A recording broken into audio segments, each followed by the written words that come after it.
already that now the story is that Canelo Alvarez may be facing Jaime Munguia in September rather than Sergey Kovalev. What? Before we get into it, let me preface everything I'm about to say with this. I'm tired of this story. I'm tired of talking about it.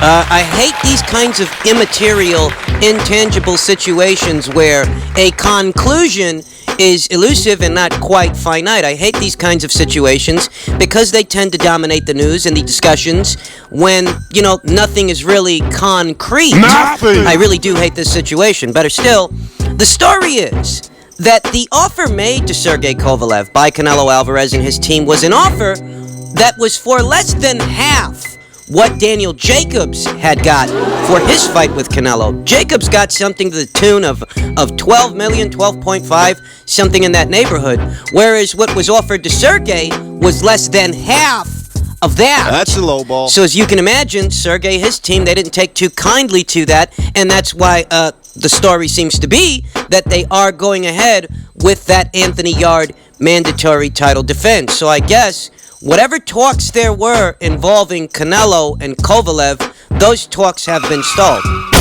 In comes Jaime Munguia, another fighter who's on the table. And my reaction to Canelo Alvarez potentially squaring off against Jaime Munguia in September is the same reaction that I had to Gennady Golovkin potentially squaring off against Jaime Munguia in September. It's a cherry pick. If you insist on staying in the middleweight division, there are middleweights there for you to fight, if you're going to be there. If you're not moving up to 168 and you're not moving up to 175, if you're going to be in the middleweight division, there are middleweights there for you to fight. And the promotional, politics of boxing angle, that doesn't fly here. Because even if that's stifling a Charlo fight, for example, Andrade fights on the same platform as you. He just so happens to have the same promoter as the last guy that you fought. Eddie Hearn. So that's no excuse. Andrade, in particular, in regards to Canelo, is a fighter who's wanted that Canelo fight since they were both at junior middleweight. You understand? When Andrade was WBO junior middleweight champion, Canelo wasn't really looking at that guy. He chose to fight James Kirkland at a time when he could have chosen to fight Demetrius Andrade. So here they are again. They're both champions. New weight. Just in a different weight class. And Andrade doesn't seem to be a priority. Why is Jaime Munguia in the running more than a champion at Canelo Alvarez's weight? Did you guys forget that he said he wanted to shoot for undisputed? Remember? Did you guys forget that after the Jacobs fight? Remember? He said he wanted to try at becoming an undisputed champion before the year was out. Remember? There was only one more belt. There is only one more belt. Well, who knows now? With this franchise French fry crap. The Frosted Flakes champion. But there was only one more belt to collect, and that was the belt of Demetrius Andrade. Yet, in light of that, we started hearing rumblings of a Kovalev fight, or a Callum Smith fight. And I thought to myself when I heard those propositions, those of you that follow this channel, I thought to myself that, what? Maybe he doesn't shoot for undisputed, but if he fights those guys, any one of those two guys, I'll take it. I won't complain. I won't criticize him for it, because those are credible scalps. Credible scalps that would challenge Canelo Alvarez against opponents who could knock him out. I said it before, I'll say it again. Canelo Alvarez has reached the point to where you gotta knock him out. You can't leave him you can't leave it in the hands of the judges. You gotta knock this fucker out. Now, the odds of someone knocking him out at 160, not likely. I mean, Gennady Golovkin tried it, but he came up short both times. And regardless of how you feel about the decision, what I'm getting at is the only surefire way to make sure that no funny business goes down is to knock the fucker out. Now, Gennady Golovkin, one of the strongest punchers at the weight, he couldn't pull it off. He couldn't do it. He tried at it 2 times. It just didn't happen. The knockout never came. But at 168, well, it's at least at minimum, you can say it's at least more possible, and even more possible at 175. So I thought to myself that those fighters stand a legitimate chance of hitting Canelo Alvarez with something that he's not accustomed to dealing with. And with that, I like those fights. Those are more competitive fights with a bigger air of intrigue than anything at 160 pounds. Because a guy at 160, he might go in there, he might do enough to win a decision and still not get it. That applies to Andrade. That certainly applies to Gennady Golovkin. Most certainly. But we see this news. Oh, now Canelo's in, Canelo, he's looking at Munguia. Munguia is in the running for a Canelo fight in September because Canelo allegedly lowballed Sergey Kovalev, who's decided to move on. And I don't like that idea. I don't like that proposition. I know what many of you are going to say. that, oh, it's an all-Mexican shootout. That's what, look, dog, we know what the fuck it is. We know it's an all-Mexican shootout. We also know it's a cherry pick. It's a cherry. Jaime Munguia has still got things to prove at his own weight.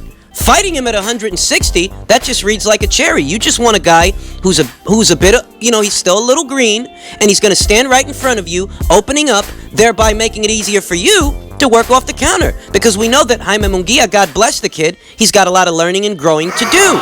He's not a nuanced fighter, and defense really isn't a strong suit. So if you're looking at him, a guy at 154, a division you no longer campaign in, if you're looking at him as opposed to an Andrade, as opposed to a Charlo, then yes, that's a cherry pick. Because those fighters, regardless of what you think of them, have done more in Canelo's weight class than Jaime Munguia has. So what's Jaime done to earn a title shot that they haven't?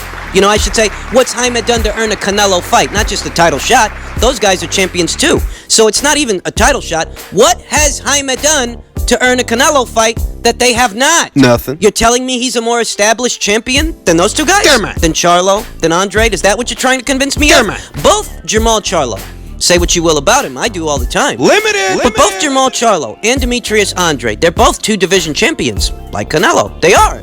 They were champions at 154, and now they're champions at 160. Jaime Munguia, he can't say that. He can't. You look at who he beat to become a champion, you understand? He beat Saddam Ali. I saw it coming. I don't know if you guys did, but I did, and I'll leave the link to that video in the description box. I saw it coming, because Saddam Ali don't belong at 154. That was obvious to me. Better still, Jaime has more to do, more growing to do, more fine-tuning, more refining, okay? You fight him instead of one of those more put-together fighters at your own weight, and you're being very selective, and we can see why. In the game of hit and not get hit, that is not Jaime Munguia's strong suit. You think? We could definitely say that Demetrius Andrade is a better craftsman than a Jaime Munguia. It's a big part of the reason I'm tired of this fucking story. If Canelo were fighting Liam Smith, if Canelo were fighting Sergey Kovalev, then I wouldn't complain about him not fighting Charlo or Andrade if he were fighting those two guys. Those are challenging fights against challenging opponents. But if you're gonna be campaigning as a middleweight, if you're gonna stay at the weight, fuck Munguia, then you might as well fight, those two guys, not fucking Jaime Munguia. So Canelo doesn't get a pass for that fight any more than Golovkin would have got a pass for that fight from me. That's a cherry. There's lots of people out there that readily berate Demetrius Andrade and Jermall Charlo and say that these two guys don't stand a chance against a Golovkin, don't stand a chance against a Canelo. I'll agree to this much. I don't think Jermall Charlo can beat Canelo Alvarez. And I'm not talking about robberies either. I don't think he can beat him. Not based on what I've been seeing, fight by fight. This is a fighter that is beginning to plateau. He's flat. He's flat. Flat. The last two performances, they were flat. Flat. I don't see anything for Canelo to have to worry about in Jermall Charlo. But just because I think Canelo wins the fight doesn't make it okay for Canelo to circumvent it. He should still go out there and prove that he's better than that guy. For fighting a guy from 154 who hasn't proven anything, you might as well beat this guy. Hell, I think you can beat him. Now, the Andrade fight, it's a different situation. He's a more elusive fighter with a very frustrating, awkward, herky-jerky style. He's a southpaw, tall, rangy guy, knows how to fight from the outside, knows how to be elusive on the inside. Some people see that unconventional style, and they read it as being sloppy, even while he's shutting out a guy that had a competitive fight with Daniel Jacobs. Wasn't competitive when Andrade fought Suliecki, I'll tell you that. So at minimum, that should communicate how effective he is with that awkward and unconventional style. The Andrade versus Canelo fight is a different fight because Andrade is a harder guy to hit. But Charlo, he's a basic 1-2 kind of fighter. Basic. There's not a lot of flash, or there hasn't been. Basic. I think that's an entirely winnable fight for Canelo Alvarez. And yet, rather than having that fight, he's looking at Jaime Munguia. There's no excuses for it. There weren't any excuses for Gennady Golovkin to do it, and there are no excuses for Canelo to do it. Bottom line, you can't treat it like it's a different situation. It's really not. Jaime Munguia has done absolutely nothing at middleweight, so why would fighting him take a precedence over fighting either Jermall Charlo or Demetrius Andrade? If that's where you're going to be campaigning, then those are the fighters that you should be fighting. And for anyone who's averse to that, hey, listen, don't tell me that those guys aren't any good. Don't tell me that those guys need to fight somebody, and you're willfully making excuses for the top guys not to fight them. How the fuck are they supposed to fight somebody if nobody wants to fight them? We heard this and that about Canelo's knee. I thought to myself, I keep hearing about this guy's knee over time. He's got knee troubles or whatever. He had a cosmetic surgery ahead of the what was the Golovkin rematch. Right before that. I've never heard of cosmetic knee surgery. I'm not saying it doesn't exist. I'm just saying that I've never heard of it. And I wondered, why would a boxer need cosmetic knee surgery? But, nevertheless, he had it. He's been seen sporting a sleeve on his knee for some time now. Now, Eric Gomez, the president of Golden Boy Promotions, he released a public statement saying that, whatever's going on with its knee, it's a minor issue. It's not going to require any surgery, and he's just got to lighten up the load, lighten up on the road work, low-impact stuff. Take it easy there, Canelo. That's in regards to the whole knee thing, because, that was an area of concern. That if this guy were to be going up to 175, you want your knees to be in functioning order. But that doesn't appear to be a problem. You think about this Munguia fight, right? You're Jaime Munguia. You got two big fights on the table. Both fights are fights where, you'd be favored to lose. Against Canelo Alvarez, against Gennady Golovkin. Those are two fights where Jaime Munguia would approach the fights as an underdog, a significant underdog.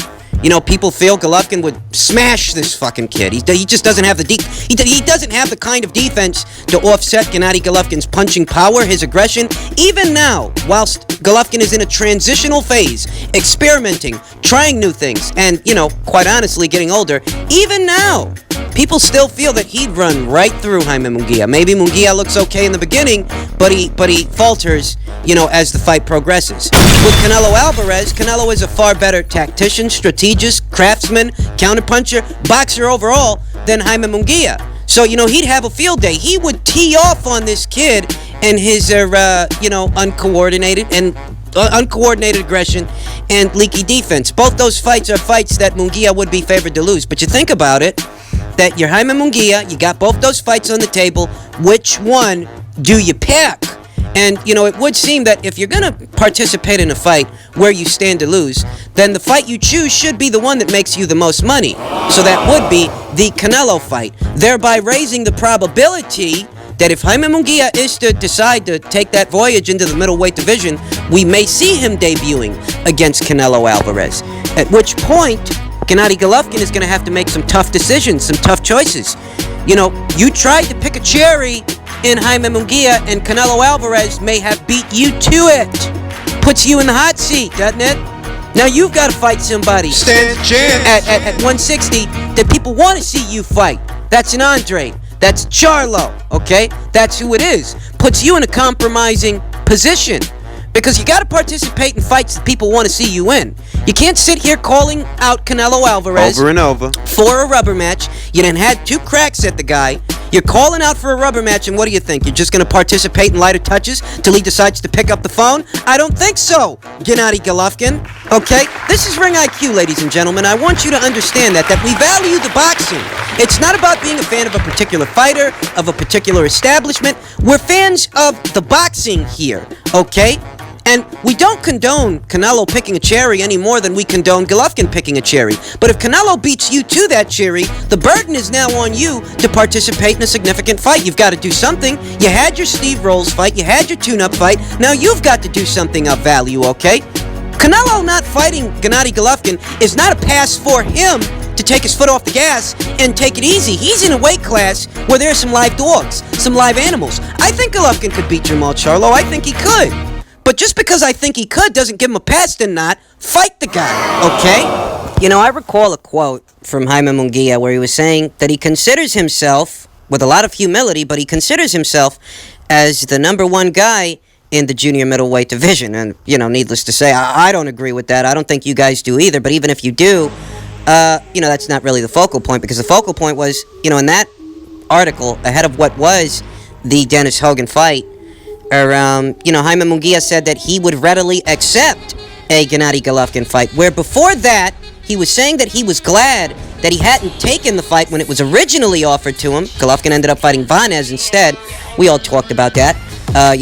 They wouldn't approve that Munguia fight. Munguia, young guy, hadn't done anything at the weight, yada, yada, yada. That's how most people came to know him. You understand? That's how most people came to know him. I believe this was before even he had fought Saddam Ali. So, he said that he was glad that he hadn't accepted the fight when it was first offered to him. You fast forward some to not too long ago, a month or two ago, a couple of weeks.